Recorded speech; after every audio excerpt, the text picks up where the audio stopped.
دین اسلام مکمل ضابطۂ حیات ہے اور زندگی کے ہر موڑ پر ہماری بہترین رہنمائی کرتا ہے۔ شریعت اسلامیہ نے ہمیں زندگی گزارنے کے لیے جتنے انداز تھے وہ سکھائے ہیں، اور شریعت اسلامیہ نے ہر انسان کی حیثیت کو خوب واضح کیا ہے۔ المختصر نظام کو چلانے کے لیے اس وقت یا اسلام کے آغاز سے لے کر اب تک جو نظام اہل ایمان اور اہل اسلام کو ملے ہیں وہ مختلف اطوار کے مالک ہیں۔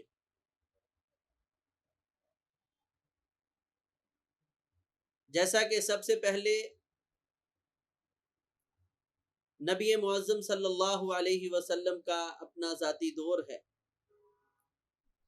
آپ باحیثیت نبی اور باحیثیت حکمران آپ نے زندگی بسر کی ہے۔ آقا علیہ الصلوۃ والسلام کی رحلت کے بعد خلیفہ رسول اللہ صلی اللہ علیہ وسلم سیدنا ابو بکر صدیق رضی اللہ تعالیٰ عنہ کا دور ہے، جس کو نبی علیہ الصلوۃ والسلام نے خلافت علی منہاج النبوہ قرار دیا، اور یہ ابو بکر صدیق رضی اللہ تعالیٰ عنہ سے شروع ہوئی۔ اسی طرح حضرت ابو بکر صدیق رضی اللہ تعالیٰ عنہ نے اپنے بعد اس تسلسل کو برقرار رکھا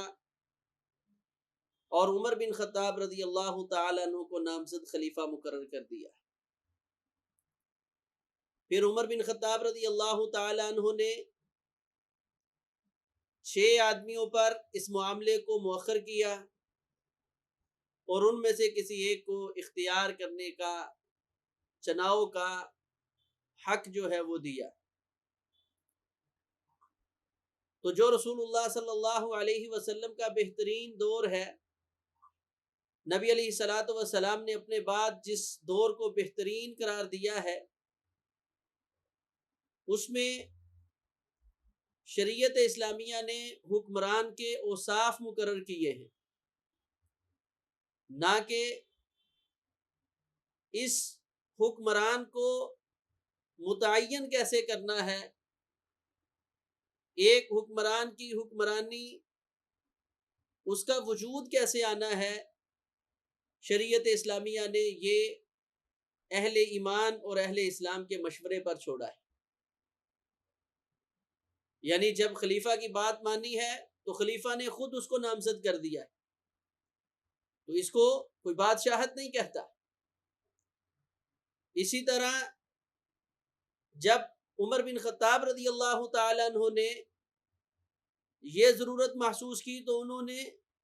6 افراد پر اس حصے کو تقسیم کر دیا۔ بتانے کا مقصد یہ ہے کہ شریعت اسلامیہ نے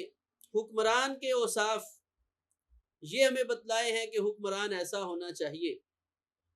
لیکن اس کا انتخاب کیسے کرنا ہے یہ شریعت اسلامیہ نے موقع مناسبت پر چھوڑا ہے۔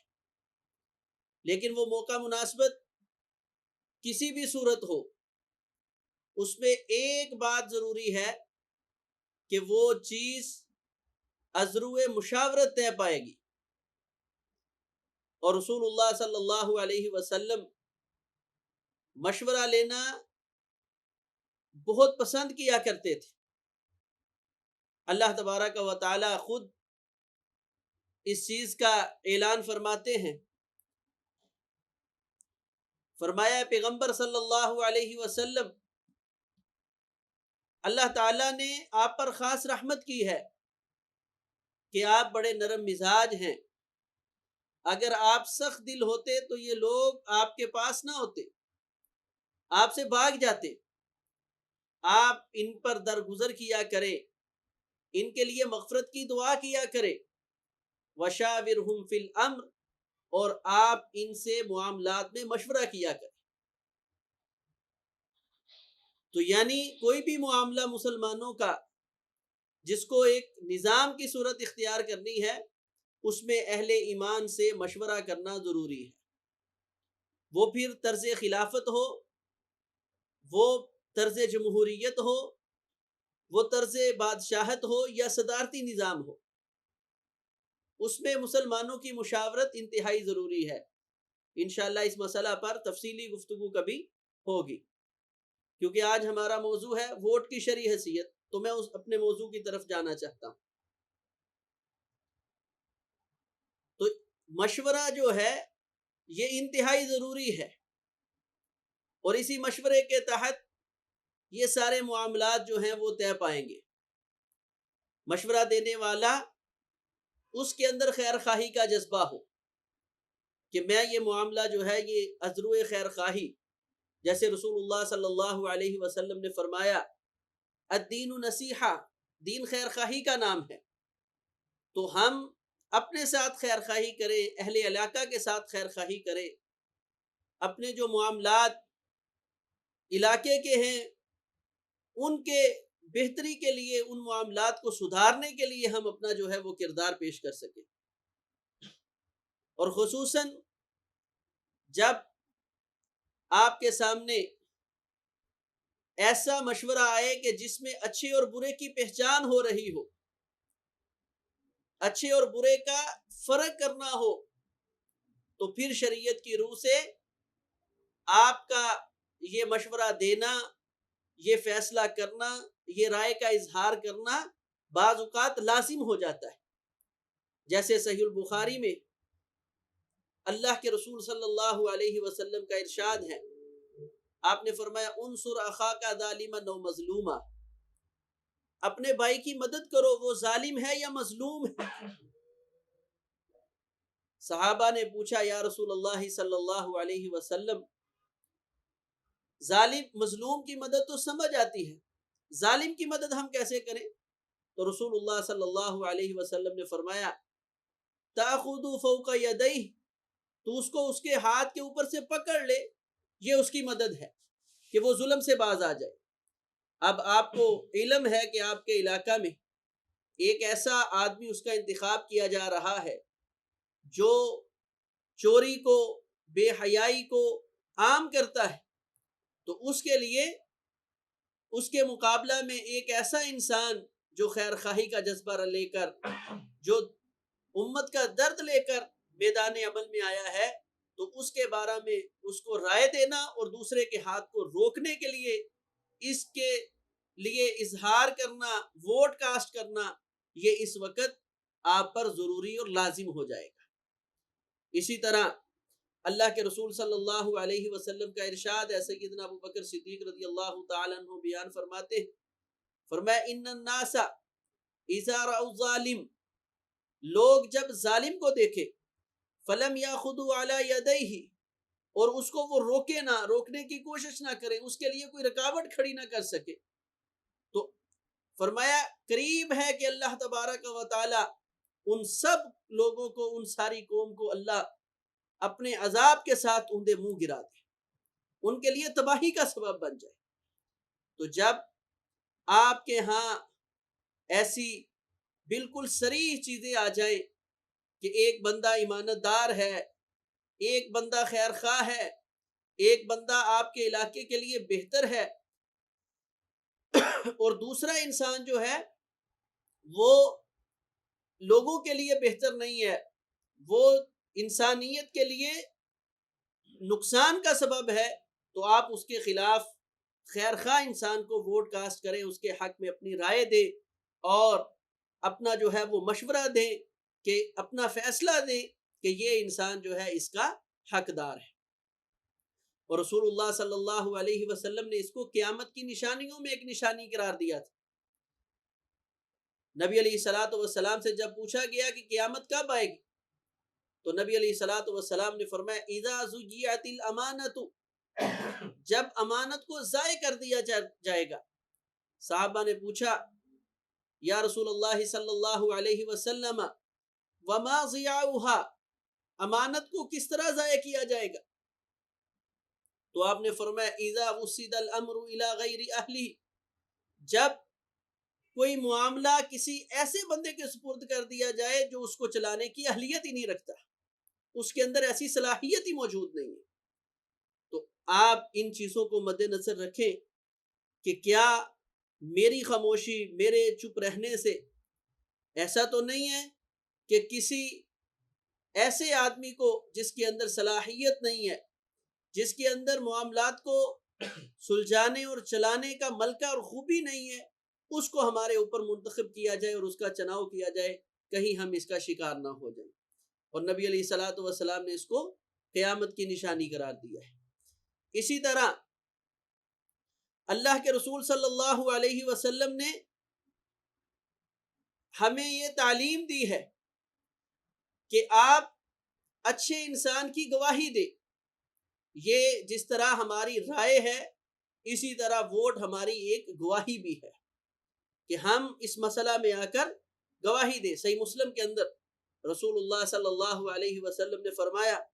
الا اخبرکم بخیر الشہداء، اے صحابہ کیا میں تمہیں اپنی امت کے بہترین گواہوں کے بارے میں نہ بتا دوں؟ صحابہ نے کہا یا رسول اللہ صلی اللہ علیہ وسلم کیوں نہیں؟ نبی علیہ الصلوۃ والسلام نے فرمایا الذی یاتی بالشہادۃ قبل ان یسألہ، ایسا آدمی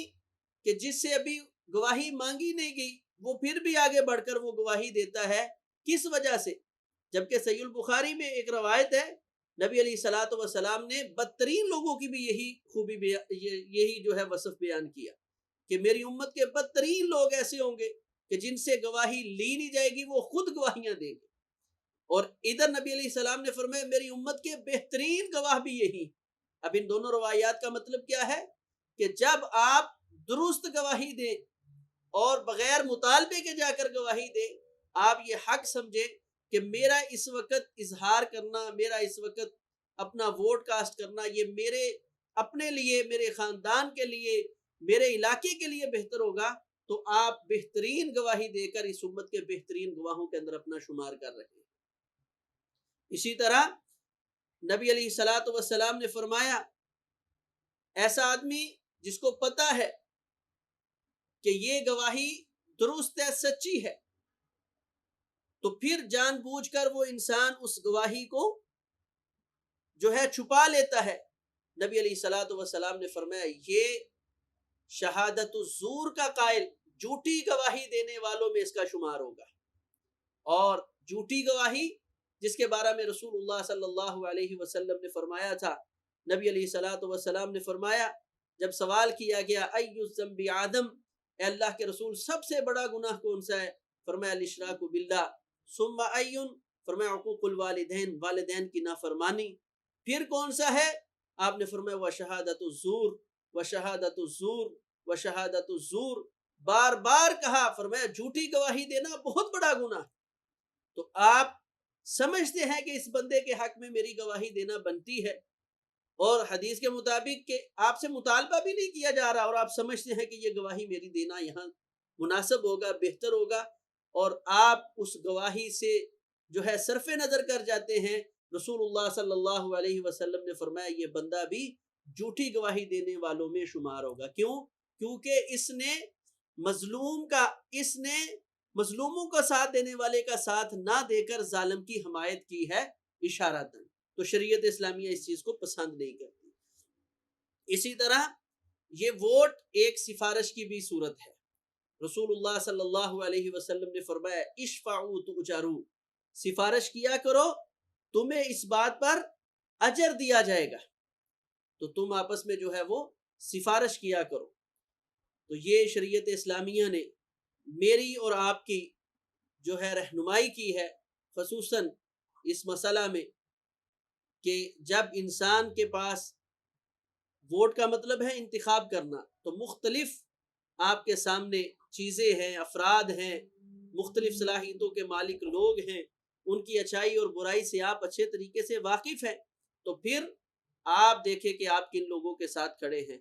اور اس میں یہ بات ایک مد نظر رکھنی ہے، بعض احباب یہ کہہ دیتے ہیں کہ جی مثال کے طور پر ایک اچھا نیک آدمی کھڑا ہے، لیکن اس کی ورتھ اتنی نہیں ہے